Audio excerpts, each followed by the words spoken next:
Hello students, let's discuss here another topic that is Six Sigma. Six sigma एक quality के ऊपर based concept है। सबसे पहले समझेंगे कि कब क्वालिटी के ऊपर फोकस जो है वो स्टार्ट हुआ हमारे वर्ल्ड में, ठीक है। तो अगर बात करें क्वालिटी के ऊपर फोकस जो है वो स्टार्ट किया गया वर्ल्ड वॉर सेकेंड के बाद। वर्ल्ड वॉर सेकेंड के बाद क्वालिटी के ऊपर फोकस किया गया। क्यों? देखो, हिरोशिमा और नागासाकी ये इन कंट्रीज़ के ऊपर जो था एक अटैक हुआ, ठीक है। और जिसकी वजह से जापान की जो इकोनॉमी थी वो क्या हो गई थी, कोलैप्स हो गई थी। अब अमेरिका जो था वो आगे आया और उसने कोशिश की कि जापान की इकोनॉमी को क्या किया जाए, रिवाइव किया जाए, उसके रिवाइवल किया जाए। तो अमेरिका का एक पर्सन था जिनका नाम था डॉगलस मैकआर्थर, ठीक है। वो जापान गए और उन्होंने कोशिश की कि जापान की इकोनॉमी को हम खड़ा कर सके, दोबारा से इम्प्रूव कर सके, उसकी पोजीशन ठीक कर सके, ठीक है। और साथ ही में यूएसए के कुछ प्रोफेसर्स थे जैसे कि एडवर्ड डामिंग, जोसेफ जुरान। इन प्रोफेसर्स का जो फोकस था वो क्वालिटी के ऊपर था, शुरू से ही क्वालिटी के ऊपर ध्यान देते थे, ठीक है। तो इन्हें भी क्या किया गया, जापान भेजा गया ताकि जापान की इकोनॉमी को दोबारा से रिवाइव किया जाए। और इन प्रोफेसर्स ने क्या किया, कुछ क्वालिटी प्रोग्राम लेके आए। कुछ क्वालिटी प्रोग्राम जैसे कि उन प्रोग्राम्स में था बेंचमार्किंग, एक प्रोग्राम था, दूसरा था टोटल क्वालिटी मैनेजमेंट, तीसरा जो प्रोग्राम वो लेके आए that was BPR, business process री engineering, and the fourth one is six sigma. तो हम कह सकते हैं सिक्स सिग्मा जो है एक क्वालिटी प्रोग्राम है जो कि कौन लेके आया, क्वालिटी गुरुज लेके आए। वो गुरुज कौन से थे, एडवर्ड डामिंग और जोसेफ जुरान, ठीक है। अब देखो, अगर आज के टाइम पे बात की जाए, बहुत सारी जापानीज़ कंपनीज़ हैं जो कि अब बहुत अच्छा परफॉर्म कर रही हैं। जैसे कि अगर मैं बात करूँ टोयोटा की, ठीक है। दूसरी कंपनी होंडा जो है एक जापानीज़ कंपनी है, सुजुकी एक जापानीज़ कंपनी है। तो ये कंपनीज़ का नाम आज के टाइम पे बहुत ज़्यादा क्यों है? One of the reason is कि ये जो प्रोडक्ट बनाती हैं वो क्या है, क्वालिटेटिव प्रोडक्ट है, ठीक है। दूसरी बात, इन कंपनीज़ ने, जापान की इन कंपनीज़ ने क्या किया, बाकी सारी कंपनीज़ जैसे कि अमेरिका की कंपनी है, जनरल इलेक्ट्रिक है या फोर्ड है, उनसे भी आगे निकलने की कोशिश की और बिल्कुल उनसे आगे भी हैं। रीज़न क्या है? रीज़न यही है कि इन कंपनीज़ ने क्वालिटी के ऊपर ध्यान दिया, ठीक है। तो अब समझेंगे कि सिक्स सिग्मा का कंसेप्ट जो है वो कौन लेके आया। तो सिक्स सिग्मा जो है वो फर्स्टली जो यूज़ किया वो थे इंजीनियर बिल स्मिथ, जिन्हें बोला जाता है फादर ऑफ सिक्स सिग्मा। ये एक इंजीनियर थे, मोटरोला कंपनी जो कि यूएसए की कंपनी है। उस कंपनी में इस कंसेप्ट का ओरिजिन हुआ, ठीक है। और समझते हैं आगे। नेक्स्ट है कि सिक्स सिग्मा का मीनिंग क्या है, सिक्स सिग्मा है क्या। तो सिक्स सिग्मा हम डिनोट करते हैं इस साइन से। ये साइन हमने पहले भी स्टार्ट्स में पढ़ा है। ये साइन क्या है, सिग्मा मीन्स स्टैंडर्ड डेविएशन, ठीक है। और ये सिग्मा जो वर्ड है वो एक ग्रीक लेटर है और ये सिग्मा जो है वो स्टैंड करता है ज़ीरो डिफेक्ट, मतलब सिग्मा का मतलब है ज़ीरो डिफेक्ट। तो सिक्स सिग्मा हमें क्या बताता है कि हमें जो है ऐसा प्रोडक्ट बनाना है जिसमें डिफेक्ट जो है वो ज़ीरो हो, ठीक है। पर ज़ीरो डिफेक्ट का मतलब ये नहीं है कि देयर इज़ 100% एफिशिएंसी जो है वो पॉसिबल होगी। 100% एफिशिएंसी कहीं पे भी पॉसिबल नहीं होती। अगर एक अच्छे से अच्छा ब्रांड भी है, उस कंपनी की भी क्या है, सर्विस सेंटर अवेलेबल है, ठीक है। अगर 100% एफिशिएंसी के साथ अगर कोई कंपनी वर्क करना स्टार्ट कर दे तो सर्विस सेंटर तो एग्जिस्ट ही नहीं करेंगे, ठीक है। तो ऐसा नहीं है कि आप 100% एफिशिएंसी के साथ वर्क करेंगे, ठीक है, क्योंकि 100% एफिशिएंसी हमारे लिए बहुत महंगी पड़ जाएगी। अगर एक एप्पल की कंपनी आईफोन मैन्युफैक्चर कर रही है, 10,000 पीसेस अगर मैन्युफैक्चर कर रही है, उसमें से अगर 10,000 कस्टमर्स उसे बाय करते तो एक कस्टमर को तो किसी ना किसी तरह की प्रॉब्लम हो सकती है और उसको सर्विस सेंटर जाना पड़ सकता है। तो हम ये कह सकते हैं कि ज़ीरो डिफेक्ट का मतलब ये नहीं है कि 100% कंपनी जो है एफिशिएंट होगी। Zero defect means virtually zero, लगभग ज़ीरो डिफेक्ट, ठीक है। तो लगभग कोई डिफेक्ट नहीं, लगभग मतलब देयर आर चांसेस कि ऊपर नीचे कुछ हो सकता है। तो सिक्स सिग्मा क्या है? सिक्स सिग्मा एक फ़िलॉसफ़ी है, एक टेक्निक है जो कि ऑर्गेनाइजेशन को हेल्प करती है उसकी प्रोडक्ट की क्वालिटी को इम्प्रूव करने में, ठीक है। उसके बाद ये सिक्स सिग्मा का कंसेप्ट क्या कहता है? ये सिक्स सिग्मा का कंसेप्ट ये कहता है कि अगर आप 1 मिलियन आउटपुट प्रोड्यूस कर रहे हैं, ठीक है, अगर एक कंपनी सिक्स सिग्मा के ऊपर वर्क करती है तो उस कंपनी का ऑब्जेक्टिव क्या होगा कि अगर वो 1 मिलियन आउटपुट प्रोड्यूस करे, 1 मिलियन मतलब 10 लाख यूनिट अगर प्रोड्यूस कर रही है तो उसमें से सिर्फ और सिर्फ 3.4 डिफेक्ट्स होने चाहिए, मतलब सिर्फ 3.5 यूनिट्स जो हैं वो डिफेक्टिव हों, उससे ज़्यादा यूनिट्स जो हैं वो डिफेक्टिव नहीं होने चाहिए। तो अगर मैं बोलूँ कि एक कंपनी जो है उसने सिक्स सिग्मा अचीव कर लिया, अगर उसने सिक्स सिग्मा अचीव किया है तो इसका मतलब क्या है कि अगर वो 10 लाख यूनिट बना रही है या 1 मिलियन आउटपुट प्रोड्यूस कर रही है तो उसमें से सिर्फ और सिर्फ 3.5 यूनिट्स जो हैं वो डिफेक्टिव होंगे, या उससे कम 3.5 से कम यूनिट डिफेक्टिव होंगे, 3.5 से ज़्यादा यूनिट डिफेक्टिव नहीं होंगे। तो ये रहे सर बिल स्मिथ जो कि हैं फादर ऑफ सिक्स सिग्मा, ठीक है। Next is your characteristics of six sigma. तो क्या क्या करेक्टरिस्टिक्स हैं सिक्स सिग्मा के? First is statistical quality control. कहता है ये एक स्टैटिस्टिकल टूल है जिसका मेन फोकस किसके ऊपर है? क्वालिटी कंट्रोल के ऊपर। तो मैंने आपको पहले ही बताया कि ये जो सिग्मा वर्ड है it is a Greek letter, है ना, और ये सिग्मा जो है वो हमें क्या रिप्रेजेंट करता है? Standard deviation. अगर मैं बात करूँ स्टैटिस्टिक्स में, ये स्टैंडर्ड डेविएशन रिफ्लेक्ट करता है हमें। और स्टैटिस्टिक्स में स्टैंडर्ड डेविएशन किस चीज़ के लिए यूज़ किया जाता है?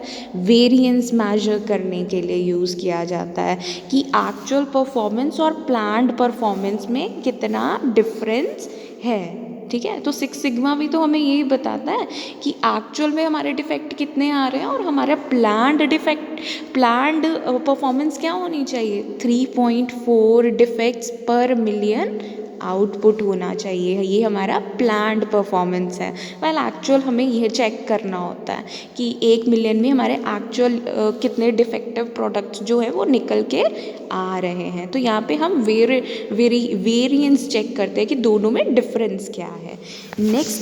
Your next point is it is a methodical approach.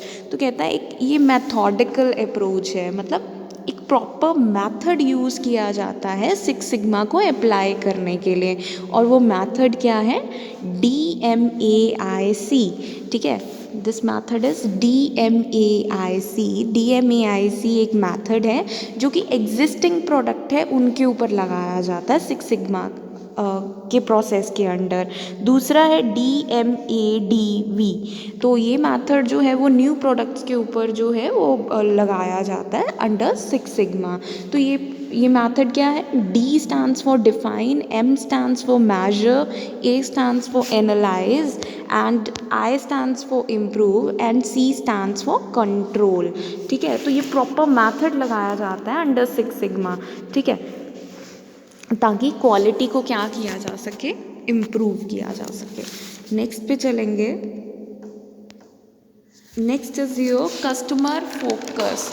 तो कहता है कि ये जो सिक्स सिग्मा है ये अप्रोच जो है कस्टमर के ऊपर फोकस करती है। मतलब इस इरा में अगर हम देखा जाए, इस सिनेरियो में कंपटीशन बहुत ज़्यादा है और आप जो है कस्टमर का डिससेटिस्फेक्शन बिल्कुल भी अफोर्ड नहीं कर सकते। अगर एक कस्टमर डिससेटिस्फाइड होगा या आपके कस्टमर डिससेटिस्फाइड होंगे तो ये आपके लिए अफोर्डेबल नहीं है, क्योंकि आज के टाइम पे कस्टमर इनटॉलरेंट है, उसके पास बहुत सारे ऑल्टरनेटिव्स अवेलेबल हैं। और अगर आप चाहते हैं कि कस्टमर आपका लॉयल रहे तो आपको क्या करना है, क्वालिटी के ऊपर बिल्कुल फोकस करना है। ठीक है, नेक्स्ट के ऊपर चलेंगे। Next is team work approach in quality movement. तो यहाँ पे वो कहता है कि क्वालिटी की इम्प्रूवमेंट के लिए आपको अपनी कंपनी के हर लेवल के ऊपर इस अप्रोच को क्या करना पड़ेगा, इम्प्लीमेंट करना पड़ेगा। There should be a team work. ठीक है, उसके बाद आगे चलेंगे। Next is your six sigma objectives कि क्या क्या ऑब्जेक्टिव्स हैं सिक्स सिग्मा के। तो the number one objective is overall business improvement. यहाँ पे कहता है कि जो सिक्स सिग्मा है ये एनकरेज करता है कि हम क्या करें, एक क्वालिटेटिव प्रोडक्ट बनाएं। और अगर आप क्वालिटेटिव प्रोडक्ट बनाते गए जिसमें बिल्कुल भी डिफेक्ट ना हो, अगर मैं बोलूँ कि 1 मिलियन में से सिर्फ 3.4 यूनिट्स आपके डिफेक्टिव निकलते, बाकी सारे के सारे में डिफेक्ट प्रेजेंट नहीं है, अप टू द मार्क हैं यूनिट्स, तो क्या होगा, लॉन्ग रन में जो ब्रांडिंग है वो कस्टमर की इम्प्रूव हो जाएगी और कंपनी जो है उसके जो कस्टमर होंगे, ऑब्वियसली ब्रांडिंग इम्प्रूव होगी। आप क्वालिटी के ऊपर ध्यान दे रहे हैं तो कस्टमर आपके क्या हो जाएंगे, लॉयल हो जाएंगे। ठीक है, और जिसके लॉयल क्यों होंगे, क्योंकि आपके क्वालिटी स्टैंडर्ड्स क्या हैं, हाई हैं। तो अगर अच्छे क्वालिटी स्टैंडर्ड्स रखोगे, क्वालिटी के ऊपर बिल्कुल आपका फोकस रहेगा तो ऑब्वियसली आपका जो बिजनेस है वो क्या करेगा, ग्रो करेगा। Next is your second point कहता है रेमेडी डिफेक्ट्स और वेरिएबिलिटी। तो यहाँ पे वो कहता है कि सिक्स सिग्मा के अंडर आपका ये ऑब्जेक्टिव होता है कि आपको क्या करना है, जो वेरिएबिलिटी है, वेरिएबिलिटी मतलब जो वेरिएंस है उसको कम करने की कोशिश करना है। तो अगर आपके पर मिलियन आउटपुट जो है उसमें से एग्जाम्पल 10,000 यूनिट्स डिफेक्टिव हैं, ठीक है, तो आपको क्या करना है, उसको लेके आना है प्लांट परफॉर्मेंस के ऊपर। आपको सिर्फ और सिर्फ 3.4 जो यूनिट्स हैं उसको क्या, वो सिर्फ डिफेक्टिव होने चाहिए, इससे ज़्यादा नहीं होने चाहिए। तो आपको डिफेक्ट्स को रिमूव करना है ताकि आप कौन सा ऑब्जेक्टिव अचीव कर पाएँ, पर मिलियन जो है उसमें से सिर्फ 3.4 जो आप कह सकते हैं यूनिट्स जो हैं वो डिफेक्टिव हों, उससे ज़्यादा ना हो। तो इस वेरिएंस को आपको रिड्यूस करने की कोशिश करनी है। Next is reduce cost. कहता है सिक्स सिग्मा में बिल्कुल ध्यान दिया जाता है कि हमारी जो वेस्टेजेस हैं वो कम से कम हो। ठीक है, अगर वेस्टेजेस कम से कम हो, स्टैंडर्डाइज्ड प्रोडक्ट बनेगा तो ऑब्वियसली कॉस्ट जो है वो क्या होगी, प्रोडक्ट की कम होगी। और इसका रिज़ल्ट क्या होगा कि कॉस्ट कम होगी तो प्रॉफिट जो है ऑर्गेनाइजेशन का वो क्या होगा, ज़्यादा होगा, इम्प्रूव होगा। Next is your improve cycle time. Improve cycle time ये कहता है कि सिक्स सिग्मा का ये ऑब्जेक्टिव होता है कि हमें जो प्रोसेसिंग के लिए जो टाइम है उसको क्या करना है, कम करना है। ठीक है, रिडक्शन करनी है टाइम की, कि प्रोडक्शन जो है वो जल्दी से जल्दी हो जाए। तो साइकिल टाइम क्या होना चाहिए, कम होना चाहिए। Next is levels of six sigma. क्या क्या लेवल्स हैं सिक्स सिग्मा के, देखिए यहाँ पे लेवल जो है वो हमें ये बता रहा है कि अगर आप 2 सिग्मा को अचीव करते हैं, ठीक है, there are levels of sigma.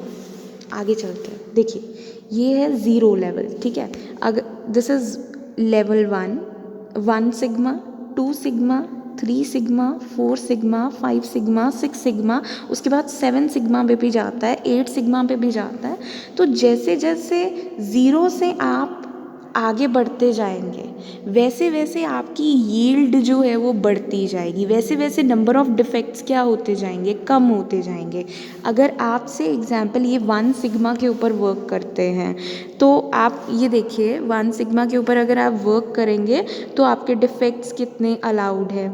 अगर 2 सिग्मा के ऊपर वर्क करेंगे तो आपके डिफेक्ट्स 97.3% अलाउड है। 3 सिग्मा के ऊपर वर्क करेंगे 97.7 जो है वो अलाउड है आपके, सॉरी एक्यूरेसी अलाउड है, सॉरी। तो यहाँ पे क्या बता रहा है कि एक्यूरेसी बता रहा है। अगर आप 6 सिग्मा के ऊपर वर्क करते हैं तो 99.997 या 99.999666% जो है आपका प्रोडक्ट एक्यूरेट होना चाहिए। और ये हमें क्या बता रहा है कि 3.4 डिफेक्ट्स पर मिलियन अपॉर्चुनिटी आपको अलाउड है। वही अगर आप 5 सिग्मा लेवल के ऊपर वर्क करते हैं तो 99.99% जो है वो एक्यूरेसी होनी चाहिए आपकी प्रोडक्शन में। इसका मतलब कि आपके जो यूनिट्स हैं वो 223 यूनिट्स जो हैं वो पर मिलियन जो है वो डिफेक्टिव हो सकते हैं। और अगर आप 4 सिग्मा के ऊपर वर्क कर रहे हैं तो 99.4% एक्यूरेसी होनी चाहिए। इट मीन्स 6210 जो प्रोडक्ट्स हैं पर मिलियन वो क्या होने चाहिए, मतलब डिफेक्टिव होंगे। तो 6 सिग्मा का मतलब यहाँ पे क्लियर हो रहा है कि 6 सिग्मा का मतलब है कि हमारी एक्यूरेसी कितनी होनी चाहिए, 99.99997% एक्यूरेट होना चाहिए हमारी प्रोडक्शन। और 3.4 डिफेक्ट्स पर मिलियन अपॉर्चुनिटी जो है हमें अलाउड हैं। तो कंपनी सबसे पहले इसके ऊपर वर्क करना स्टार्ट करेगी और आगे बढ़ती जाएगी, फिर 6 सिग्मा के ऊपर वर्क करना स्टार्ट करेगी। तो ये जो एरिया है, ये सारा एरिया मुझे ये बता रहा है कि 99.9997% जो है वो एक्यूरेसी होगी मेरी। और इसके बाद भी बढ़ सकता है, अगर आप इस एरिया को बढ़ाना चाहें तो आगे भी जा सकता है एरिया, पर वो कंपनी के लिए डिफ़िकल्ट हो जाएगा। आप 7 सिग्मा के ऊपर भी वर्क कर सकते हैं, 8 सिग्मा के ऊपर भी वर्क कर सकते हैं, पर जितना जितना आप आगे बढ़ते जाएंगे उतनी उतनी एक्यूरेसी आपकी बढ़ती जाएगी, उतनी उतनी एफिशिएंसी आपको बढ़ानी पड़ेगी। और ज़्यादा एफिशिएंसी के चक्कर में ये ना हो कि आपकी कॉस्ट जो है वो ज़्यादा बढ़ जाए और वो आपके लिए कॉस्ट ज़्यादा बढ़ने से शायद प्रोडक्ट जो है वो आपका सेल ना हो पाए। तो एक स्टैंडर्ड रख देती है कंपनी कि हमें 6 सिग्मा के ऊपर वर्क करना है, 3.4 मिलियन पर 3.4 डिफेक्ट्स पर मिलियन अपॉर्चुनिटी के ऊपर हमें वर्क जो है करना है। ठीक है, इससे ज़्यादा एफिशिएंसी लाने की कोशिश करेंगे तो हम कह सकते हैं कि हमारी कॉस्ट जो है वो ज़्यादा बढ़ जाएगी और वो भी ठीक नहीं है कंपनी के लिए। नेक्स्ट के ऊपर चलेंगे। Next is your D math.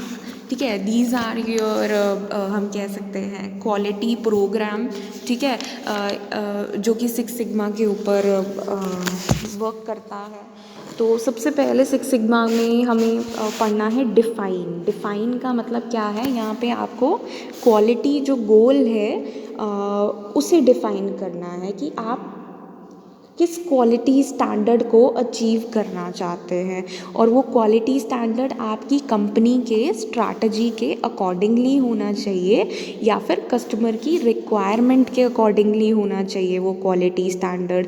क्यों? क्योंकि अल्टीमेटली हम ये ट्राई करने की कोशिश कर रहे हैं कि we are trying to achieve customer loyalty, और वो स्टैंडर्ड भी फिर क्वालिटी स्टैंडर्ड भी किसके अकॉर्डिंगली होना चाहिए, कस्टमर की रिक्वायरमेंट के accordingly. Next is your measure. Measure हमें क्या बताता है भाई, हमने अब स्टैंडर्ड तो सेट कर लिया कि ये स्टैंडर्ड होना चाहिए क्वालिटी स्टैंडर्ड, अब मुझे मेजर करना है कि हाँ जी, तो मेजर में क्या था, मेजर में मुझे ये देखना है कि मैं करंटली किस क्वालिटी स्टैंडर्ड के ऊपर वर्क कर रही हूँ। तो डिफ़ाइन में मुझे क्वालिटी स्टैंडर्ड जो कि होना चाहिए मेरा, जो कि प्लान्ड है, वो चेक करती हूँ। मेजर में मेरा जो क्वालिटी स्टैंडर्ड जिसके ऊपर मुझे काम करना है, जिसके ऊपर मैं काम कर रही हूँ करंटली, वो मेजर मैं करती हूँ। Next is third is you analyse. Analyse में हम ये चेक करते हैं कि क्या कॉज एंड इफेक्ट रिलेशनशिप है बिटवीन योर प्रोसेसेस, कि डेविएशन कितनी है। एनालाइज का मतलब कि प्लान्ड परफॉर्मेंस और एक्चुअल परफॉर्मेंस में, मतलब प्लान्ड क्वालिटी स्टैंडर्ड और एक्चुअल क्वालिटी स्टैंडर्ड में कितना डेविएशन है, कितना फ़र्क है, मुझे ये चेक करना होता है एनालाइज के प्रोसेस में। Next is you improve. Improve का मतलब अब मुझे क्या करना है, मैंने डेविएशन देख लिया कि दोनों में कितनी डेविएशन है, करंट वाले क्वालिटी स्टैंडर्ड में और जो मेरा प्लान्ड क्वालिटी स्टैंडर्ड है। अब उसको इम्प्रूव करने के लिए मैं क्या करूँगी, प्लानिंग करूँगी इस प्रोसेस में, इम्प्रूव में, ठीक है, इस स्टेप में। उसके बाद है नेक्स्ट इज़ योर कंट्रोल। अब आपने प्लानिंग कर ली, उसके बाद उसको इम्प्लीमेंट भी कर दिया कि मुझे प्लान्ड परफॉर्मेंस के अकॉर्डिंगली या प्लान्ड क्वालिटी स्टैंडर्ड के अकॉर्डिंगली कैसे अचीव करना है। अब उसको इम्प्लीमेंट करने के बाद आप करेंगे कंट्रोल। कंट्रोल मतलब अब मेजर करेंगे कि अब जाकर आपकी क्वालिटी स्टैंडर्ड में कितना इम्प्रूवमेंट हुआ, क्या एक्चुअल और प्लान्ड क्वालिटी स्टैंडर्ड जो है उनमें अब डेविएशन है कि नहीं। अगर डेविएशन है तो क्या रीज़न है उन डेविएशन आने के, ठीक है। और अगर आपको अभी भी डेविएशन दिख रहे हैं, नेगेटिव डेविएशन दिख रहे हैं, तो बिल्कुल इस स्टेप में आप क्या करेंगे, करेक्टिव एक्शन लेंगे और उसे इम्प्रूव करने की कोशिश करेंगे। आई होप आपको क्लियर हो गया होगा।